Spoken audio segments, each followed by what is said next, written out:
বন্ধুরা, আজকের ভিডিওতে যে ওষুধটি নিয়ে কথা বলবো সেই ওষুধটির নাম হচ্ছে গিয়ে ব্যাস্টোজাম পিডি সিরাপ। পিডি বলতে এখানে বোঝাচ্ছে পিডিয়াট্রিক সিরাপ, মানে এটা ছোট বাচ্চাদের জন্য ব্যবহৃত একটি ওষুধ। এই ওষুধটি বায়োলজিক্যাল লিমিটেড এই কোম্পানি মার্কেট করে। আর এই ওষুধটির মধ্যে মেইনলি যে দুটি উপাদান আছে তার মধ্যে প্রথম হচ্ছে গিয়ে আলফা অ্যামাইলেজ আর দ্বিতীয়টি হচ্ছে গিয়ে পেপেন।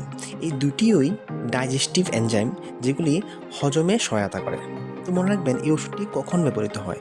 যখন বাচ্চার পেট ফাঁপা আছে, ঠিকভাবে হজম হচ্ছে না, খাওয়ার ইচ্ছা হচ্ছে না, বা পায়খানা ঠিকভাবে হচ্ছে না। তো এইসব ক্ষেত্রে বাচ্চাদের জন্য এই ওষুধটি ডক্টর প্রেসক্রাইব করে। আর যদি ডোসেসের কথা বলি, তাহলে বাচ্চার ওজন আর বয়সের উপর ভিত্তি করে 2.5 থেকে 10 ml পর্যন্ত ডিভাইডেড ডোসে দেওয়া হয়। মানে একসঙ্গে দেওয়া হয় না, এটাকে ডেইলি 2 বার বা 3 বার এভাবে খাওয়ার পরে নিতে হয়। ডোজটা মেনলি বাচ্চার ওজন আর বয়সের উপর ভিত্তি করেই ডক্টর প্রেসক্রাইব করে। 2.5 ml করে ডেইলি 3 বার বা 5 ml করে ডেইলি 3 বার এভাবে এটাকে প্রেসক্রাইব করে। আর এটা সবসময় খাওয়ার পরে নিতে হয়।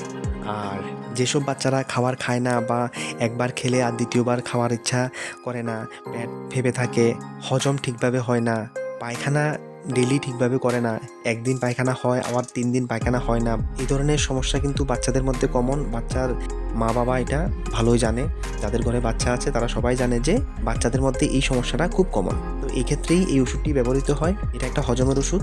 আর যদি সাইড এফেক্টসের কথা বলি, তাহলে সাইড এফেক্টস তেমন একটা হয় না।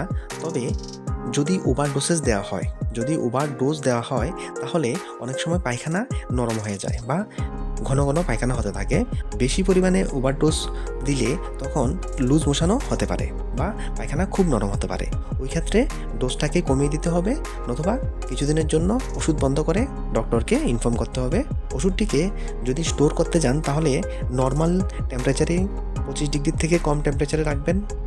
আর ছায়াযুক্ত জায়গাতে রাখবেন, ডাইরেক্ট সানলাইটে রাখবেন না, খুব গরম জায়গাতে রাখবেন না। এই ভিডিওতে অতটুকুই। ইনফরমেশানগুলি ভালো লাগলে ভিডিওটিকে একটি লাইক অবশ্যই দেবেন। আর এই ধরনের মেডিসিনের ইনফরমেশান কন্টিনিউ পেতে চ্যানেলটিকেও সাবস্ক্রাইব করে রাখবেন। ভিডিওটি দেখার জন্য অসংখ্য ধন্যবাদ।